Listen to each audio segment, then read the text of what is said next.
Hello नमस्कार, welcome आप सभी का। पिछली क्लास में हमने कंसेप्ट को क्लियर किया था और दूसरे कंसेप्ट को स्टार्ट किया था। उसके कुछ वर्ब्स हमने पढ़े थे और कुछ वर्ब्स अभी पढ़ने बाकी हैं। जो बच्चे नए जुड़े हैं इस क्लास में उन्हें मैं बता दूं, एक इंग्लिश का कंप्लीट बैच स्टार्ट किया जिसमें हम सारे सेक्शंस कवर करने वाले हैं, जिसकी एक क्लास हो चुकी है, आप जाकर देख सकते हैं। एक कंसेप्ट जो हमने क्लियर किया था मैं उसे रिवाइज कर देता हूँ। वो कंसेप्ट ये था कि कुछ वर्ब्स ऐसे होते हैं जिनका थर्ड फॉर्म ऑफ वर्ब और एडजेक्टिव डिफरेंट होता है। वो कौन कौन से वर्ब्स होते हैं, उन सारे वर्ब्स को हमने पढ़ा था, उनसे कैसे क्वेश्चन पूछे जा सकते हैं, कैसे उनका यूज़ किया जा सकता है, ये सारी बातें हम कवर करके आए हैं।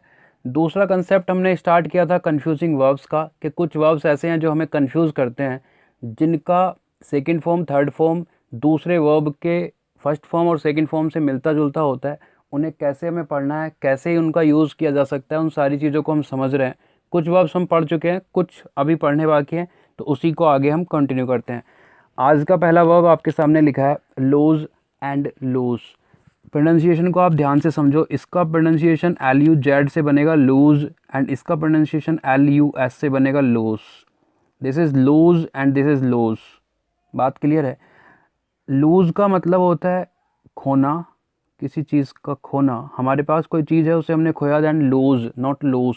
लूज का मतलब होता है ढीला करना, किसी टाइट चीज़ को ढीला करना। और ये एज अ नाउन भी यूज़ किया जाता है, जिसका मतलब होता है ढीला। जैसे लूज शर्ट, तो लूज शर्ट मतलब हमने शर्ट से पहले यूज़ किया। शर्ट इज़ अ नाउन और नाउन को मॉडिफाई करेगा एक एडजेक्टिव, तो लूज वहाँ एडजेक्टिव की तरह यूज़ होगा। लेकिन हम यहाँ पढ़ रहे हैं वर्ब के बारे में, तो दोनों वर्ब हैं और दोनों में फ़र्क क्या है। इसका मतलब है खोना, इसका मतलब है ढीला करना। कैसे सेंटेंस में यूज़ किया जाएगा इनका, ये हम देखेंगे अभी। लूज़ की सेकंड फॉर्म लॉस्ट होती है, ये सेकंड फॉर्म है, और ये थर्ड फॉर्म है, और ये V1 है। Third form is also lost. Lose की second form loosed and third form is also loosed. कैसे सेंटेंस में यूज़ होगा, सेंटेंस लिखा है हमारे सामने, देखते हैं। I have loosed the pen so I will have to buy a new one. Sentence के सेंस को अगर हम समझें तो ये कहना चाहता है कि मैं एक पेन को खो चुका हूँ, इसलिए मुझे एक नया पेन खरीदना पड़ेगा। यही सेंटेंस का सेंस है। अगर नया खरीदना पड़ेगा और वो इसे खो चुका है, अब इसका मतलब है लूज का मतलब है ढीला करना। तो क्या वो पेन को ढीला कर चुका है इसलिए उसे पेन बाय करना पड़ेगा, खरीदना पड़ेगा, या फिर वो पेन को खो चुका है इसलिए उसे खरीदना पड़ेगा? तो आप कहोगे कि वो खो चुका है।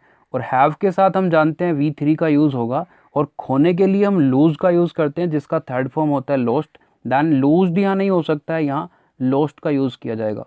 पॉइंट इज क्लियर और नॉट? एक और सेंटेंस देखो, आपके सामने लिखा है दे वर अपसेट। वो अपसेट थे बिकॉज दे लूज्ड द मैच। वो अपसेट थे क्यों? क्योंकि उन्होंने मैच को खो दिया था, वो मैच हार चुके थे। खो दिया था मतलब हार चुके थे, यही है ना। जैसे एक सेंटेंस होता है कि दे लॉस्ट द चांस, वो एक चांस को खो चुके हैं। चांस खो चुके हैं, चांस कोई चीज़ तो था नहीं जो उसे खो चुके हैं, मतलब वो चांस गंवा चुके हैं। तो लॉस्ट का अलग अलग सेंटेंस में अलग अलग तरीके से सेंस निकाला जा सकता है।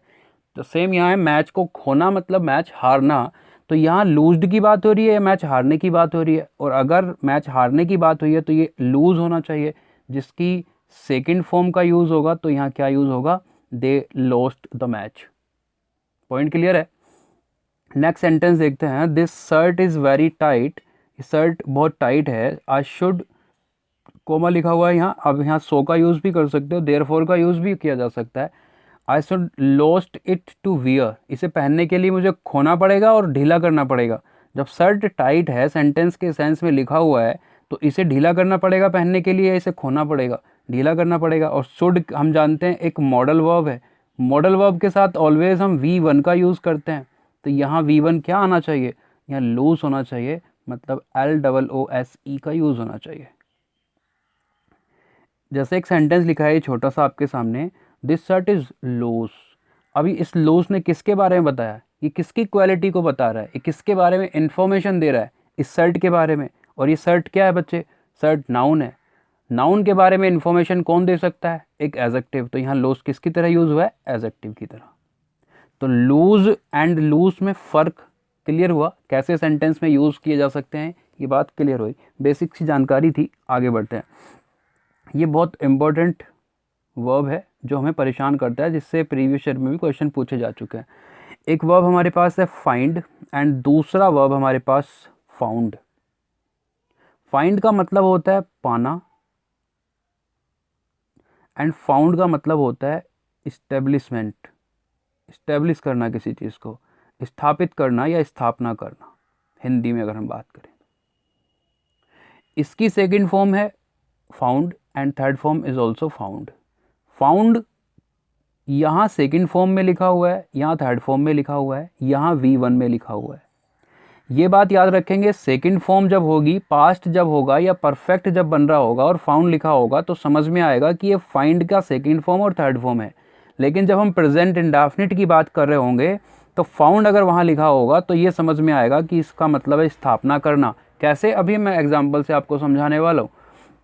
जिसकी सेकंड फॉर्म होती है founded and third form is also founded. Sentence में किस तरीके से यूज़ किए जा सकते हैं ये देखते हैं, क्योंकि इन्हें इस तरीके से पढ़ के कि फाइंड का मतलब है पाना, फाउंड का मतलब है स्थापना करना, इस्टेब्लिश करना, इसका सेकंड फॉर्म फाउंड है, इसका थर्ड फॉर्म फाउंड है, इसका फाउंडेड है, इसका इतने से काम नहीं चलेगा। इन्हें आप याद तो कर सकते हो, एक लिस्ट बना के मुश्किल से 7-8-10 मिनट लगेंगे, सारे वर्ब्स आपको दिए जा सकते हैं। लेकिन इनका यूज़ किस तरीके से करना है सेंटेंस में, कहाँ आपको परेशानी हो सकती है, आप कैसे पहचानोगे ये पास्ट है प्रेजेंट, वो ज़्यादा ज़रूरी है। वो अगर आपको समझ में आ गया तो आप एग्जामिनेशन में आराम से इन सारी चीज़ों से पार पा सकते हो। सेंटेंस देखो, पहला छोटा सा सेंटेंस लिखा है आपके सामने, she founds this pen every day. Sentence ये कहना चाहता है कि उसे हर रोज़ ये पेन मिलता है, वो हर रोज़ इस पेन को पाती है। कोई पेन है जो उसे रोज़ मिलता है, टेबल पर मिलता है या कहीं भी उसके बेड पर मिलता है, उसे रोज़ मिलता है। सेंटेंस का सेंस कुछ ऐसा है। अगर ये सेंटेंस पाने की बात कर रहा है, क्योंकि फाउंड का मतलब होता है स्थापना करना। अब आप जान रहे हो सब्जेक्ट मेरा सिंगुलर है, वर्ब मेरी सिंगुलर है, और मैं आपको टेंस के चैप्टर में ये पढ़ा के आया था, कभी मैंने जब टेंस पढ़ाया था पहले, जिन्होंने मेरे साथ पढ़ा है, कि एक कंसेप्ट है बच्चे SSPP, और ये कंसेप्ट है प्रेजेंट इंडेफिनिट टेंस का, कि जहाँ सब्जेक्ट मेरा सिंगुलर होता है वर्ब भी सिंगुलर होती है, सब्जेक्ट मेरा प्लूरल होता है तो वर्ब भी वहाँ प्लूरल होती है। इसी के बेस पर प्रेजेंट इंडेफिनिट तैयार किया जाता है। बात समझ में आई? जो बच्चे मुझसे टेंस नहीं पढ़े हैं उन्होंने ये सीखा होगा, सब्जेक्ट सिंगुलर है तो उसमें एस या ES लगता है तो प्रेजेंट इंडेफिनिट बनता है। तो यहाँ एस या ES लगा हुआ है, इसका मतलब ये प्रेजेंट इंडेफिनिट है। प्रेजेंट इंडेफिनिट में हम V1 के साथ ही एस या ES लगाते हैं, इसका मतलब ये V1 है। और अगर बच्चे ये V1 है तो V1 फाउंड कब होती है? जब स्थापना करने वाली बात आती है, क्योंकि यहाँ तो सेकंड फॉर्म और थर्ड फॉर्म है। तो यहाँ मुझे ये पता लगा है कि ये जो फाउंड लिखा है ये वाला फाउंड लिखा है, ना कि ये वाला फाउंड। पॉइंट क्लियर है? इतनी बात समझ में आई? अब सेंटेंस में सेंस अगर मैं देखूँ इसके हिसाब से तो ये बनता है कि वो इस पेन की स्थापना करती है हर रोज़। क्या पेन की स्थापना हो सकती है? आप कहोगे बिल्कुल नहीं हो सकती है। पेन को पाया जा सकता है ना। हाँ, अगर ये पेन पाया जा सकता है और मुझे V1 चाहिए तभी तो उसमें एस या ES लगेगा। सब्जेक्ट मेरा सिंगुलर है तो वर्ब मुझे सिंगुलर चाहिए। सिंगुलर कब बनेगी? जब उसमें एस या ES लगेगा। कब लगता है एस या ES या ING कब लगता है, कोई भी सफिक्स कब लगता है? जब हम वर्ब की फर्स्ट फॉर्म के साथ लगाने की कोशिश करते हैं। सेकंड फॉर्म में कभी एस या ES या ING तो नहीं लगता है ना। तो यहाँ मुझे फर्स्ट फॉर्म चाहिए लेकिन फाउंड वाली नहीं चाहिए, मुझे क्या चाहिए? फाइंड। तो इस फाउंड की जगह क्या आएगा बच्चा? फाइंड्स आएगा। She finds this pen every day. बात क्लियर हुई? एक और सेंटेंस देखते हैं। They found this college in 1996। एक बात तो यहाँ से मुझे पता लगी है कि ये 1996 लिखा है, इसने मुझे क्लियर कर दिया कि बात पास्ट की हो रही है। बात पास्ट की हो रही है तो पास्ट का ही कोई फॉर्म आएगा। यहाँ हैव, हैड या विल हैव नहीं लिखा है तो यहाँ थर्ड फॉर्म भी नहीं आएगी। तो यहाँ से इस सेंटेंस में ये तो बात मेरे दिमाग ने कह दिया कि यहाँ ना तो V1 आ सकता है ना V3 आ सकता है। पॉइंट क्लियर है? बचा मेरे पास V2। अब V2 किसका आएगा ये देखते हैं। ये कहना चाहता है इस कॉलेज को पाया गया या स्थापना की गई। आप बताइए सोच के कि कॉलेज की स्थापना की जाएगी या कॉलेज को पाया जाएगा। कॉलेज कहीं पढ़ा है उसे आपने पाया, या फिर कॉलेज की स्थापना की गई। और वैसे भी वहाँ टाइम लिखा हुआ है। अगर आपके दिमाग में कोई भी कन्फ्यूजन है, टाइम उसका सॉल्यूशन है कि उन्होंने 1996 में उस कॉलेज को पाया था या स्थापना की थी उसकी। तो आप कहोगे स्थापना की थी। स्थापना करने के लिए सेकंड फॉर्म क्या होती है? फाउंडेड। देन यहाँ फाउंड ना होकर क्या होना चाहिए? फाउंडेड होना चाहिए। आई होप आपको ये सारी चीज़ें क्लियर हो रही हैं, बहुत इंपॉर्टेंट चीज़ें हैं ये। नेक्स्ट सेंटेंस आपके सामने लिखा है, I have founded my lost notebook. Lost यहाँ लिखा है, अभी हमने लॉस्ट को पढ़ा है। लॉस्ट किससे बन के आया है? लॉस से, और लॉस से बन के आया तो मतलब ये होने की बात कर रहा है। तो ये मेरी नोटबुक है, ये वो है जो खो चुकी थी, जिसे मैं खो चुका था, उसी की मैं बात कर रहा हूँ। मेरी वो नोटबुक जो खो चुकी थी, उसे मैं पा चुका हूँ या उसकी स्थापना कर चुका हूँ। आप कहोगे पा चुका हूँ, और जब मैं पा चुका हूँ हैव के साथ वर्ब की थर्ड फॉर्म आएगी तो फाउंडेड आएगा या फाउंड आएगा? तो आप कहोगे फाउंड आएगा। बात समझ में आई आपको या नहीं, बताइए। नेक्स्ट वर्ब पेयर हमारे पास है राइज, रेज एंड रेज। दोनों के प्रोनाउंसिएशन में फ़र्क है। This is raise and this is raze, raise and raze. बात क्लियर है? हम बात कर रहे हैं वर्ब की, लेकिन ये नाउन की तरह भी यूज़ होते हैं, राइज भी और रेज भी। तो दोनों का किस तरीके से यूज़ किया जाता है नाउन में, पहले मैं आपको वो समझा देता हूँ एक्स्ट्रा इन्फॉर्मेशन में।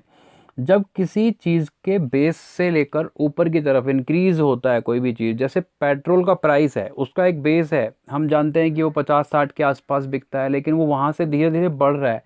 आज 80 है, 80 से 82 हुआ, 83 हुआ, हम देख रहे हैं बढ़ोतरी हो रही है लगातार, उसमें लगातार इंक्रीज़ हो रहा है, उसे हम बोलेंगे राइज इन पेट्रोल। रिवर में पानी का लेवल है, वाटर का लेवल है, वो लगातार बढ़ रहा है, उसे हम बोलेंगे राइज इन वाटर। बात क्लियर है? लेकिन जब हम किसी चीज़ के उठाने के एक्ट की बात करते हैं, जब हम किसी चीज़ के उठाने के एक्ट की बात करते हैं, तो हम वहाँ यूज़ करते हैं रेज को एज अ नाउन। बात क्लियर है? अब हम बात करते हैं वर्ब की, क्योंकि हमें परेशान नाउन नहीं करेगा, हमें ये वर्ब परेशान करेगा, क्योंकि बहुत ज़्यादा कन्फ्यूज़न पैदा होने वाला है। राइज का जब मतलब हम जानते हैं, उठना, बेसिक सा मतलब है, सभी लोग जानते हैं, राइज मतलब होता है उठना। रेज का मतलब होता है उठाना, एंड इस रेज का मतलब होता है to destroy completely, to destroy completely, demolish, erase off, erase off. इन तीनों का मतलब होता है पूरी तरह से नष्ट कर देना, और इस रेज का मतलब भी होता है पूरी तरह से नष्ट कर देना। डिस्ट्रॉय मतलब नष्ट कर देना, और पूरी तरह से नष्ट कर देना is called raze, erase off, ख़त्म कर देना सब कुछ, वहाँ हम यूज़ करते हैं रेज का। मैंने आपको कल एक और बात समझाई थी कि एक ऐसा वर्ब जिसे ऑब्जेक्ट की नीड होती है, उसे हम इंट्रांजिटिव या ट्रांजिटिव क्या बोलते हैं? एक ऐसा वर्ब जिसे ऑब्जेक्ट की नीड हो, उसे हम क्या बोलते हैं? इंट्रांजिटिव या ट्रांजिटिव। ये मैंने आपको कल की क्लास में बताया था। तो एक ऐसा वर्ब जिसे ऑब्जेक्ट की नीड है, हम उसे ट्रांजिटिव वर्ब बोलते हैं। एक ऐसा वर्ब जिसे ऑब्जेक्ट की नीड नहीं है, उसे हम इंट्रांजिटिव वर्ब बोलते हैं। उठना अगर हम बात करें, तो क्या आपको दिखाई देता है उठने में किसी ऑब्जेक्ट की ज़रूरत पड़ेगी? मैं उठता हूँ, कोई ऑब्जेक्ट की ज़रूरत पड़ी क्या? आप उठते हो, कोई ज़रूरत पड़ी क्या ऑब्जेक्ट की? नहीं। इसका मतलब ये जो वर्ब है, ये इंट्रांजिटिव वर्ब है। रेज मतलब है उठाना। अब क्या उठाना? हाथ उठाना, किसी इंसान को उठाना, किसी ऑब्जेक्ट को उठाना। तो कोई ना कोई चीज़ आपको उठानी पड़ेगी ना, वो ऑब्जेक्ट चाहिए। तो ये कैसा वर्ब हुआ? ट्रांजिटिव, क्योंकि इसे अपना ऑब्जेक्ट चाहिए। रेज मतलब है नष्ट करना, ख़त्म करना, डिमोलिश करना। तो अब आपको कोई ऑब्जेक्ट चाहिए डिमोलिश करने के लिए, किसी चीज़ को तो, किसी पर्सन को तो डिस्ट्रॉय करोगे ना आप। बात समझ में आ रही है?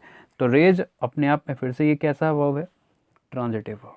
मतलब इन दोनों वर्ब को अपना ऑब्जेक्ट चाहिए, इसे अपना कोई भी ऑब्जेक्ट नहीं चाहिए होगा, पहली बात। दूसरी बात, राइज का second form rose, third form risen. ये सेकंड फॉर्म है और ये थर्ड फॉर्म है। रेज का second form razed and third form is also razed. Raze का second form and third form razed, razed. अब इस पर सेंटेंस किस तरीके से बनेंगे ये देखते हैं। पहला सेंटेंस लिखा है आपके पास, इसका पहला सेंटेंस कहाँ है? पहला सेंटेंस पता नहीं कहाँ गया। सेकंड देखो आप, he was orphaned when he was merely 10 years old and since then his aunt Sunita has made every effort to raise him as her own child। Sentence के सेंस को बड़े आसानी से आप समझ सकते हो, बड़ा इजी लैंग्वेज में लिखा हुआ है कि वो ऑर्फेंड था when he was merely 10 years वो ऑर्फेंड हो गया था जब वो 10 साल का था लगभग, और तब से उसकी आंट जो है सुनीता, वो एक एक एफर्ट लगा रही है उसे उठाने के लिए, ऐसे समझकर जैसे उसका खुद बच्चा है वो। अब उससे उठने के लिए या उठाने के लिए, सिंपल सा सेंस निकल के आ रहा है, उठाने के लिए। उठाने के लिए तो फिर उठाने के लिए हम राइज का यूज़ नहीं करते हैं, किसका यूज़ करते हैं? RAISE का यूज़ करते हैं, रेज का यूज़ करते हैं। क्लियर है? आगे लिखा है an objection to the new bill was raised in Lok Sabha. अब हम जानते हैं रेज्ड का मतलब RAZE का मतलब होता है डिस्ट्रॉय करना। क्या यहाँ किसी ऑब्जेक्शन को, जो नया बिल था उसे, जो ऑब्जेक्शन उठाया वो नए बिल के लिए, वो उसे क्या डिस्ट्रॉय किया गया, डिमोलिश किया गया, इरेज ऑफ किया गया, रेज किया गया? नहीं, आप कहोगे उसे उठाया गया है। मुद्दा ना तो उठता है और ना उसे डिस्ट्रॉय किया गया है, उसे उठाया गया है। तो फिर यहाँ रेज्ड की जगह रेज्ड होना चाहिए, RAISED होना चाहिए। चलिए आगे चलते हैं। Rise in petrol prices led to fury protest and strikes in the country. तो यहाँ राइज सही लिखा है क्योंकि जो पेट्रोल में बढ़ोतरी हो रही है, ये एक नाउन की तरह यूज़ किया गया है, एक बेस से लगातार बढ़ोतरी हो रही है उसमें, तो ये राइज अपनी जगह ठीक लिखा है और ये नाउन की तरह लिखा गया है। ठीक है। At the face of danger it takes great determination to raise and fight for your justice and integrity.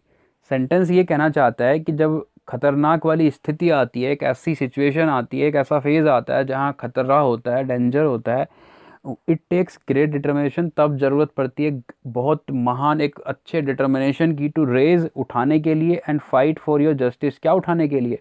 Raise तो ट्रांजिटिव वर्ब है, इसका ऑब्जेक्ट कहाँ है फिर? इसका मतलब यहाँ रेज नहीं आ सकता है, और रेज नहीं हो सकता है क्योंकि यहाँ डिस्ट्रॉय करने के लिए भी हमें एक ऑब्जेक्ट चाहिए होगा। तो यहाँ एक ही वर्ब हमारे पास है, यहाँ रेज या रेज नहीं होना चाहिए, यहाँ राइज होना चाहिए। उठने के लिए और लड़ने के लिए, अपने जस्टिस और इंटीग्रिटी के लिए एक ग्रेट डिटर्मिनेशन की नीड होती है। पॉइंट क्लियर है? किस तरीके से सेंटेंस में आपसे पूछे जा सकते हैं क्वेश्चन, ये क्लियर हो रहा है? आगे एक और सेंटेंस लिखा है, hundreds of slum houses would be raised if the builder succeed in getting permits for the building of resort in the area. Sentence को पढ़ के पता लग रहा है ये वो कहना चाहता है, अगर बिल्डर सक्सीड हुआ, सफल हुआ परमिशन लेने के लिए for the building of resort in the area, तो hundreds of slum houses would be razed, कि बहुत सारे सैकड़ों घर, हंड्रेड्स ऑफ स्लम हाउसेज नष्ट कर दिए जाएंगे, डिस्ट्रॉय कर दिए जाएंगे, उठाए जाएंगे नहीं, डिस्ट्रॉय कर दिए जाएंगे। तो यहाँ रेज्ड होना चाहिए, क्वेश्चन पूछा हुआ है ये। चलिए आगे बढ़ते हैं। Corruption, poverty, inequality and illiteracy have to be completely razed for India to see the light of development. ये सारी चीज़ें पूरी तरह से ख़त्म होनी चाहिए, इरेज ऑफ होनी चाहिए इंडिया के लिए, अगर हमें डेवलपमेंट देखना है तो यहाँ रेज्ड की जगह क्या होगा? RAZED, रेज्ड, ये वाला रेज्ड होगा। इन चीज़ों को हमें ख़त्म करना है, इरेज ऑफ करना है, डिमोलिश करना है। बात समझ में आ रही है आपको? एक और सेंटेंस आपके सामने लिखा है, इसी का example, the entire nation stood together to contribute with donation to raise, rise, raise क्या आना चाहिए आप बताइए? Funds for helping flood victims of J&K। बताइए जरा सोच के क्या होना चाहिए, अपना आंसर रखिए अपने दिमाग में। The entire nation stood together to contribute with donation to raise funds, rise funds या रेज फंड्स? तो रेज फंड तो होगा नहीं, फंड्स को डेमोलिश तो नहीं करना है हमें, डिस्ट्रॉय तो नहीं करना है। टू राइज, उठने के लिए या उठाने के लिए? अब राइज तो इंट्रांजिटिव वर्ब है, लेकिन उसके आगे ऑब्जेक्ट लिखा है, तो ये भी कैंसिल हुआ, तो हमारे पास यही होगा, रेज ही इसका सही आंसर होगा। नेक्स्ट वर्ब पेयर हमारे पास है विंड एंड वोंड। हम इसे कई बार वाउंड बोलते हैं, जो गलत है, ये वोंड है और ये विंड है। विंड को हम एज अ नाउन भी यूज़ करते हैं, जिसका मतलब आप सभी लोग जानते हो, हवा होता है। यहाँ बात कर रहे हैं हम वर्ब की। तो इस विंड का एज अ वर्ब जब यूज़ किया जाएगा तो इसका मीनिंग क्या होगा? आप सभी लोगों ने स्नेक देखा होगा, सांप, रियल में या फिर टीवी में। जब उसे अपने आप आसपास खतरा दिखता है, कोई इंसान उसके आसपास डंडा लेकर पहुंचता है, तो वो अपने आप को गोल गोल कर लेता है, जिसे हम आम भाषा में बोलते हैं कि सांप ने भिंडी बना ली। वो गोल गोल करके और वहाँ अपने फन को लेके खड़ा हो जाता है कि अब अटैक कीजिए। ऐसा क्यों करता है वो? जब उससे देखता है सांप बहुत लंबा होता है, जैसे उसे लगता है कि अब अटैक हो सकता है मेरे ऊपर, और वो अपना बचाव कर सकता है या आप पर अटैक कर सकता है अपने मुंह से, और उसकी पूंछ है पीछे, तो उसे लगता है कोई पीछे से मुझ पर वार कर देगा और मैं वहाँ तक अपना बचाव नहीं कर पाऊंगा, इसलिए वो गोल गोल हो जाता है। तो ये गोल गोल जो हुआ है ना, इसी को जो गोल गोल करके उसने अपनी बिंडी बनाई है, ये जैसे से हुआ है, ट्विस्ट हुआ है, वो इसी को हम बोलते हैं, इस प्रोसेस को बोलते हैं विंड। इकट्ठा करना, कोई पेड़ है, उस पेड़ के चारों तरफ आपने रस्सी को लपेट दिया है, तो आपने उसे क्या किया है, विंड किया, आपने उसे इकट्ठा किया है, आपने एकत्रित कर दिया एक जगह को। बात समझ में आ रही है आपको? तो विंड का मतलब है इकट्ठा करना, और वूंड का मतलब होता है घायल करना या फिर घायल होना, दोनों इसके मीनिंग होते हैं। इसका सेकंड फॉर्म वूंड होता है, जो इसके जैसा दिखता है, ये V1 है, ये V2 है विंड का। इसका थर्ड फॉर्म भी वूंड होता है। वूंड का सेकंड फॉर्म वोंडेड होता है और थर्ड फॉर्म वोंडेड होता है। इसे हम वाउंडेड बोलते हैं, जो कि गलत होता है। ये वोंडेड होता है, wound, wounded, wounded. Point clear है? अब हम सेंटेंस देखते हैं किस तरीके से इसे यूज़ किया जा सकता है, कहाँ ये सेकंड फॉर्म और फर्स्ट फॉर्म को कैसे हम आइडेंटिफाई कर पाएंगे। सेंटेंस लिखा है, she wounded the rope around the tree. अब ट्री के चारों तरफ रोप को उसने घायल किया है या फिर उसने इकट्ठा किया है, विंड की तरफ से जो सेंस निकल के आ रहा है वो किया है। आप बताइए, आप कहोगे सर घायल करने की तो बात हो ही नहीं सकती है रोप को, ये तो इकट्ठा करने की बात हुई है। इकट्ठा करने की बात विंड से निकल के आती है। ये वोंडेड लिखा है तो ये पास्ट की हम बात कर रहे हैं, क्योंकि यहाँ से कोई सी फॉर्म यूज़ की गई है, ये वाली हो नहीं सकती क्योंकि यहाँ हैज़ नहीं लिखा है, तो ये वाली यूज़ की गई है सेकेंड फॉर्म, तो यहाँ वोंडेड नहीं होना चाहिए, ये वाला वूंड होना चाहिए, WOUND, वूंड होना चाहिए। और इसका मीनिंग है कि उसने पेड़ के चारों तरफ रस्सी को एकत्रित कर दिया है। अब आप कहोगे सर ये वाला भी तो हो सकता है वूंड, ये वाला लिखा हो यहाँ, तो अब नहीं हो सकता है क्योंकि ये V1 है, और इसके साथ V1 का अगर आप यूज़ करोगे तो प्रेजेंट इंडेफिनिट बनाओगे। प्रेजेंट इंडेफिनिट में फिर से कंसेप्ट ऐसे सप्लाई होगा, तो यहाँ सब्जेक्ट मेरा सिंगुलर है तो वर्ब भी मुझे सिंगुलर चाहिए, तो आपको इसमें एस लगाना होगा, सी वोन्स होगा फिर। पॉइंट क्लियर है? और वो अकॉर्डिंग टू द सेंस गलत हो जाएगा। चलिए एक और सेंटेंस आपके सामने लिखा है, सेंटेंस पढ़िए आप। सेंटेंस लिखा है, did you remember to wound the alarm clock. तो अलार्म क्लॉक है, उससे वोंड करने की यहाँ बात हुई है। तो जो अलार्म क्लॉक होता है, आपकी जो वॉच देखी होगी आपने, वो गोल गोल, अब तो सेल गिरता है सब में, एक वो आती है जिसमें हम जिसे क्या बोलते हैं, आई थिंक पेंडुलम क्लॉक या कुछ, उसे लगातार घुमाते रहो उसे, तो उसमें सेल की नीड आई थिंक नहीं होती है, वो अपने आप ऐसे ही चलती है, उसे बार बार घुमाते रहते हैं हम। तो उसे घुमाने के बाद अलार्म भर जाता है उस क्लॉक में, तो वहाँ हम इकट्ठा करने की बात ही तो कर रहे हैं, उसके अंदर जो स्प्रिंग है उसे हम इकट्ठा करने की तो बात कर रहे हैं, ना कि उसे घायल करने की बात कर रहे हैं। तो और टू के बाद हम जानते हैं इन्फिनेटिव जब तैयार होता है, ये वर्ब का चैप्टर हम पढ़ रहे हैं, आगे चल के एडवांस में हम जब नॉन फाइनाइट वर्ब पढ़ेंगे तो ये सारी चीज़ें पढ़ने वाले हैं। V1 का यूज़ होगा, तो यहाँ वुंड का यूज़ ना होकर किसका यूज़ होगा, विंड का यूज़ होगा, to wind the alarm clock. एक और सेंटेंस लिखा है, I saw a wound bird.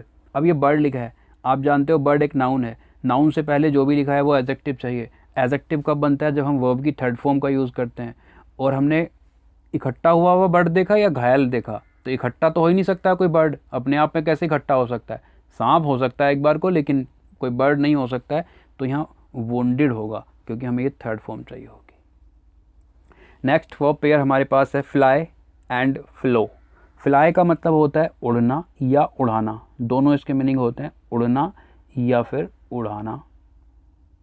अब ये उड़ाना ऐसे ही लिखा जाएगा या उड़ाना कैसे लिखा जाएगा देख लेना। फ्लो का मतलब होता है बहाव, जैसे वाटर का बहाव होता है रिवर के अंदर, उसे हम बोलते हैं फ्लो। इसकी जब हम बात करते हैं तो सेकंड फॉर्म होता है flew and third form phloem.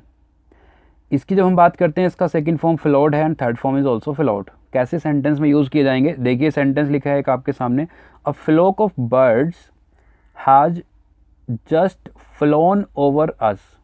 Has के साथ हमें कौन सी वर्ब चाहिए, थर्ड फॉर्म चाहिए, और थर्ड फॉर्म, अब यहाँ बात हो रही है बर्ड्स के फ्लोक की, जो बर्ड्स के झुंड की, तो वो उड़ेंगे या बहाव होगा उनका, उड़ेंगे। उड़ने की थर्ड फॉर्म क्या होगी, फ्लोन, जो अपनी जगह सही लिखी है। अगर यहाँ फ्लोड लिख दिया जाएगा तो एरर बनेगा, ये फ्लोन अपनी जगह ठीक लिखा है। एक और सेंटेंस नीचे लिखा है आपके, she saw flowed kite in the sky. उसने काइट को देखा। काइट एक नाउन है, नाउन को मॉडिफाई करने के लिए हमें एडजेक्टिव चाहिए। एडजेक्टिव आप जानते हो क्या बनता है, थर्ड फॉर्म से बनता है। तो यहाँ थर्ड फॉर्म उड़ने के लिए आएगा क्योंकि बहाव के लिए नहीं आएगा, तो यहाँ क्या आना चाहिए, फ्लोन आना चाहिए। लेकिन इससे पहली क्लास में एक और बात मैंने आपको समझाई थी, जब हम लिविंग की बात करते हैं तो थर्ड फॉर्म एडजेक्टिव बनता है, नॉन लिविंग की बात करते हैं तो V+ING बनता है एक एडजेक्टिव। तो यहाँ ना तो फ्लोड आ सकता है ना यहाँ फ्लोन आ सकता है, यहाँ फ्लाइंग आएगा। फ्लाइंग काइट हमने देखा। क्योंकि काइट नॉन लिविंग है। एक एक क्लास दूसरी क्लास से जुड़ती जाएगी, एक एक पॉइंट जुड़ता जाएगा। अगर आप सीरियसली प्रिपरेशन कर रहे हो किसी भी एग्जामिनेशन की और इंग्लिश आपको परेशान करती है, मेरे साथ क्लासेस पढ़ के देखो, अपने आप पता लग जाएगा। कब इम्प्रूवमेंट हो जाएगा आपको पता भी नहीं चलेगा। एक सेंटेंस और लिखा है, most of the river water had phloem. अब जो रिवर वाटर की हम बात कर रहे हैं, तो क्या रिवर वाटर उड़ेगा? पानी उड़ेगा क्या? ये बहाव होगा, उसका बहाव होगा, बहेगा पानी। हैड के साथ थर्ड फॉर्म चाहिए तो फ्लोन नहीं आना चाहिए, फ्लोड आना चाहिए। तो यहाँ FLOWED होगा। अपने आप सारी बातें क्लियर होती जाएंगी आप लगातार पढ़ते रहोगे तो। अब मुझे थोड़ा सा टाइम दीजिए, मैं कुछ पेजेस को डिलीट करके कुछ और पेजेस इंसर्ट कर लेता हूँ। यहाँ ये आप नेक्स्ट वर्ब पेयर हमारे पास है ग्रिंड एंड ग्राउंड। ग्राउंड को हम एज अ नाउन यूज़ करते हैं, जिसका मीनिंग सबको पता है, मैदान होता है। लेकिन हम ग्रिंड की बात करते हैं तो इसका मीनिंग होता है पीसना, जिसे हम हिंदी में बोलते हैं। आपके घर में मिक्सी होगी, मिक्सी को आपने कभी किसी लोग को बोलते हुए देखा होगा ग्रिंडर। एक्चुअल में क्या होता है, कोई भी ऐसी चीज़ जो पीसने वाली होती है उसे हम ग्रिंडर बोलते हैं। बात समझ में आ रही है? आजकल वो ग्रिंडर, मिक्सी, मिक्सर और जूसर सब एक जगह आता है, इस वजह से हम उसे मिक्सी ही बोल देते हैं। ग्रिंडर का मतलब होता है किसी भी चीज़ को पीसना, इज कॉल्ड ग्रिंड, एंड पीसने वाला ग्रिंडर। जैसे टीच पढ़ाना, टीचर पढ़ाने वाला, वैसे ही ग्रिंड पीसना और ग्रिंडर पीसने वाला। ठीक है, तो फ़र्क देखते हैं। ग्रिंड का सेकंड फॉर्म ग्राउंड होता है, जो ग्राउंड यहाँ V1 है, तो याद रखेंगे, बड़ा कंफ्यूज करने वाला है। V3 भी इसका ग्राउंड होता है। ग्राउंड का second form grounded and third form is also grounded. Sentence में देखते हैं किस तरीके से यूज़ किया जाएगा। आई ग्राउंड द ब्लैक पेपर, मैंने ब्लैक पेपर को पीसा है, या फिर उस अंडर, इस ग्राउंड का मतलब होता है भूमिगत हो जाना। भूमिगत हो जाना मतलब ज़मीन के नीचे चले जाना, भूमिगत हो जाना। आपने सुना होगा ना, अंडरग्राउंड है, अंडरग्राउंड हो गया वो डॉन, मतलब वो भूमिगत हो गया है, ज़मीन के नीचे चला गया है, उसी को हम बोलते हैं ग्राउंड हो जाना। ठीक है, आई ग्राउंड द ब्लैक पेपर। अब एक बात बताओ, मैंने ब्लैक पेपर को, काली मिर्च को क्या ग्राउंड के अंदर भेजा है, भूमिगत कर दिया है, या फिर उसे पीसने की बात कर रहा हूँ मैं? पीसने की बात कर रहा हूँ मैं। तो पीसने की बात अगर यहाँ हो रही है तो ग्राउंड लिखा है। अगर मैं यहाँ लिख दूँ एवरी डे, तो अब मुझे प्रेजेंट इंडेफिनिट बनाना पड़ेगा, तो मैं ग्रिंड का यूज़ करूँगा। लेकिन ग्राउंड मतलब मैंने पीसा था, सेकंड फॉर्म लिखी है, तो सेंटेंस में ये वाला ग्राउंड लिखा है यहाँ, ना कि ये वाला ग्राउंड। तो सेंटेंस अपनी जगह ठीक लिखा है। बात क्लियर हो पा रही है आपको? इसका मीनिंग क्या है, ये पीसने वाले का सेकंड फॉर्म है। एक और सेंटेंस आपके सामने लिखा है, after the accident the ground. अब देखो, आफ्टर द एक्सीडेंट हुआ है, एक्सीडेंट के बाद की हम बात कर रहे हैं, तो ये पास्ट फॉर्म में ही चला जाएगा, क्योंकि किसी चीज़ के होने के बाद की हम बात कर रहे हैं। और अगर ये पास्ट फॉर्म में जाएगा तो सेकंड फॉर्म लिखी होगी। The ground the plane and the pilot, उन्होंने पायलट और प्लेन को सेकंड फॉर्म लिखी है, तो फिर ग्राउंड है, ये यहाँ लिखा है, पीसने की बात हो रही है। उन्होंने प्लेन और पायलट को पीसा तो नहीं होगा ना, उन्होंने भूमिगत कर दिया, अंडरग्राउंड कर दिया, जमीन के अंदर कर दिया, मतलब कोई उसे ढूंढ ना पाए, ये मीनिंग है उसका। तो यहाँ ग्राउंड नहीं होगा, यहाँ ग्राउंडेड होगा। बात क्लियर है ना? पास्ट इसलिए क्योंकि ये आफ्टर द एक्सीडेंट हुआ है, किसी काम के होने के बाद की बात कर रहे हैं हम। एक और सेंटेंस लिखा है, the storm grounded the ship. जो स्टॉर्म था, तूफान था, उसने शिप को भूमि के नीचे कर दिया, अंडरग्राउंड कर दिया, तो ये ग्राउंडेड अपनी जगह ठीक लिखा है। नेक्स्ट है हमारे पास सिंक। सिंक को मैंने आपको कल भी पढ़ाया था, जिसका थर्ड फॉर्म और एडजेक्टिव अलग होता है। एडजेक्टिव क्या होता है, एक बार नोट कर लेना आप, जाके वापस से दिमाग में रिवाइज कर लेना। संकन होता है, वैसे बता देता हूँ मैं। उसके बाद लिखा है ड्राउन। ड्राउन और सिंक दोनों का मतलब होता है डूबना। सिंक और ड्राउन दोनों का मतलब होता है डूबना, लेकिन दोनों में फ़र्क है। वो फ़र्क क्या है, ये लिविंग के लिए यूज़ किया जाता है और ये नॉन लिविंग के लिए यूज़ किया जाता है। दोनों का मतलब होता है डूबना, लेकिन ये नॉन लिविंग के लिए यूज़ होगा सिंक, और ड्राउन लिविंग के लिए यूज़ होगा। कोई इंसान अगर डूबा है तो वो ड्राउन हुआ है, कोई जहाज़ अगर डूबा है तो वो सिंक हुआ है। बात क्लियर है ना? सेंटेंस आपके सामने लिखे हैं। पहला सेंटेंस लिखा है, all the passengers in the boat were sunk to death. सारे पैसेंजर्स लिविंग हैं या नॉन लिविंग? आप कहोगे लिविंग है। लिविंग है तो ड्राउन आना चाहिए या संक आना चाहिए? तो आप कहोगे ड्राउंड आना चाहिए। तो इस सेंटेंस में यहाँ लिखा जाएगा DROWNED, ड्राउंड, क्योंकि थर्ड फॉर्म चाहिए, पैसिव फॉर्म में बना हुआ है। The ship drowned in the sea. Ship non living है या लिविंग? आप कहोगे नॉन लिविंग है, तो ये सिंक होना चाहिए, ड्राउन आप कहोगे सिंक होना चाहिए। सेकंड फॉर्म आएगी तो यहाँ क्या होगा, यहाँ सैंक होना चाहिए।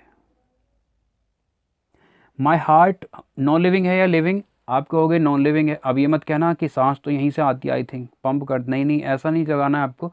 माई हार्ट नॉन लिविंग है, नॉन लिविंग है तो इसके साथ क्या आना चाहिए, सिंक आना चाहिए। सेकंड फॉर्म लिखिए तो यहाँ भी क्या आएगा, सिंक आएगा। नेक्स्ट वर्ब पेयर हमारे पास है फॉल एंड फेल।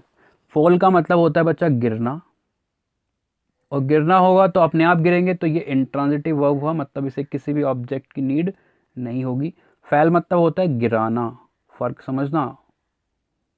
फॉल मतलब है गिरना एंड फेल मतलब है गिराना, और गिराओगे तो किसी चीज़ को तो ट्रांजिटिव वर्ब होगी, मतलब इसे ऑब्जेक्ट की नीड पड़ेगी। फॉल की सेकंड फॉर्म फेल होती है, इसीलिए कन्फ्यूज़न है यहाँ, क्योंकि ये और ये दोनों एक जैसी हो जाती हैं, जबकि ये V1 है। थर्ड फॉर्म फॉलन होती है, फेल की second form failed and third form also failed. Sentence आपके सामने लिखा है, कन्फ्यूज़न जो है सारा दूर होएगा सेंटेंस को पढ़कर। The time of the year when the leaves typically fell from the trees. जो लीव्स हैं वो गिरती हैं पेड़ों से, तो फैल होगा या यहाँ फॉल होगा? आप कहोगे फॉल होगा, क्योंकि वो खुद गिरती हैं, वो गिराती थोड़ी हैं, तो यहाँ फैल की जगह फॉल होगा। सब्जेक्ट हमारा प्लूरल है तो वर्ब भी हमें प्लूरल चाहिए, क्योंकि सेंटेंस प्रेजेंट इंडेफिनिट बनेगा। She has felled and she has felled me. इस सेंटेंस को अगर आपने समझ लिया तो आपको फैल और फॉल का समझ में आ जाएगा सारा खेल। सी हैज़ फेल्ड का मतलब क्या हुआ, उसने गिराया, वो गिरा चुकी है। किसे? इसे ऑब्जेक्ट चाहिए, फैल को तो ऑब्जेक्ट चाहिए ना भाई। थर्ड फॉर्म यूज़ की मैंने हैज़ के साथ, ऑब्जेक्ट कहाँ है इसका? नहीं है।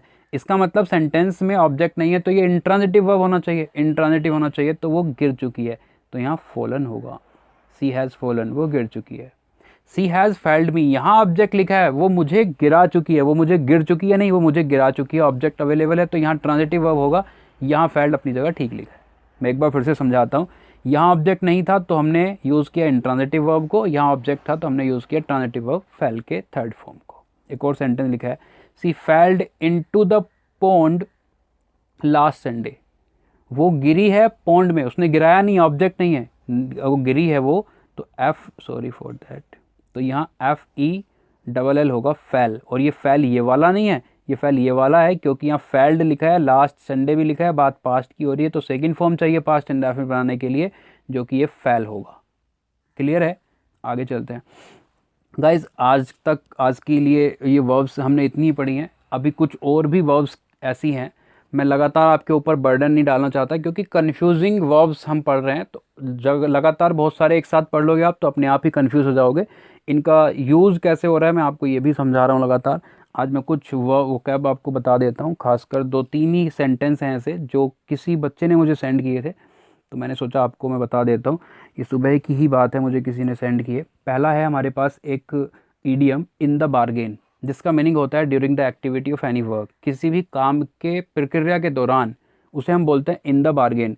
अब क्वेश्चन किस तरीके से पूछा गया है उस बच्चे से, कहीं देखा है उसने ST में या प्रीवियस ईयर में, he spend much time and energy over it and lost a large sum in the bargain, कि इसकी जगह बताइए क्या आएगा, with the bargain, for the bargain, of the bargain and to the bargain. हम जानते हैं इन द बारगेन अपने आप में ठीक लिखा है और उसका सेंस भी ठीक बैठ रहा है, कि उसने बहुत टाइम और एनर्जी इसके ऊपर वेस्ट किया, कोई चीज़ होगा, कोई प्रोजेक्ट होगा, और लार्ज सम उसने इसके ऊपर खो दिया इन द बारगेन, उस प्रक्रिया के दौरान, उस काम के करने के दौरान, ये कहना चाहता है। और इन द बारगेन ही होता है, तो यहाँ कोई करेक्शन की ज़रूरत नहीं है, वो अपने आप में ठीक ईडियम है। कई बार कल को आपको यहाँ विद द लिख देगा तो आपको करेक्शन करना होगा, विद की जगह इन होना चाहिए, ठीक है। एक आगे लिखा है ऑल वन। ऑल वन का मतलब होता है सिमिलर, एक ही बात है, मेरे लिए तो एक जैसी बात है, हम बोलते हैं ना, तो वो ऑल वन है। और वन एंड ऑल या ऑल एंड वन, ये दोनों ही करेक्ट है हमारे लिए, और दोनों का मीनिंग है एवरी वन। आपसे कैसे सेंटेंस में पूछा गया है, it is all and one to me whether he lives in Delhi और हरियाणा। मेरे लिए तो एक ही बात है, चाहे वो दिल्ली में रहता है या फिर हरियाणा में रहता है, तो इसकी जगह फिर क्या आना चाहिए, एवरीवन का तो मीनिंग नहीं है, यहाँ सिमिलर आना चाहिए, मतलब यहाँ ऑल वन आना चाहिए। ऑप्शन आपके सामने लिखे थे, ऑप्शन नंबर बी हमारे इस क्वेश्चन का आंसर था, ठीक है। इस तरीके से आपसे पूछे जाएंगे। ऑल एंड वन अपने आप में ठीक लिखा है, और वन एंड ऑल भी ठीक है, लेकिन इसका मीनिंग एवरी वन होता है। एक और सेंटेंस था, एक और ईडियम था वहाँ पर, of and on end of, ये दोनों ही सही हैं, ऐसे भी लिख सकते हैं, ऐसे भी लिख सकते हैं, और इसका मतलब होता है समटाइम्स, जिसे हिंदी में बोलते हैं कभी कभार। क्वेश्चन किस तरीके से पूछा गया, he has been working off and on for several years to compile the dictionary. अब ये ऑफ डबल एफ वाला होता है, तो ये गलत हो गया है। गलत हो गया तो हमें सही करना होगा। जैसे ऑप्शन नंबर ए दिया रेगुलरली, इसका मतलब तो कभी कभार है, जबकि यहाँ रेगुलरली दिया तो इसका ऑपोजिट हो गया है, तो ये तो नहीं होगा। तो हमारे क्वेश्चन का आंसर क्या होगा, जहाँ ऑफ एंड ऑन लिखा होगा। जैसे यहाँ इसने ऑफ और ऑन लिख दिया तो और नहीं होता है, एंड होता है। ऑन एंड ऑफ, ये हमारे क्वेश्चन का आंसर होगा।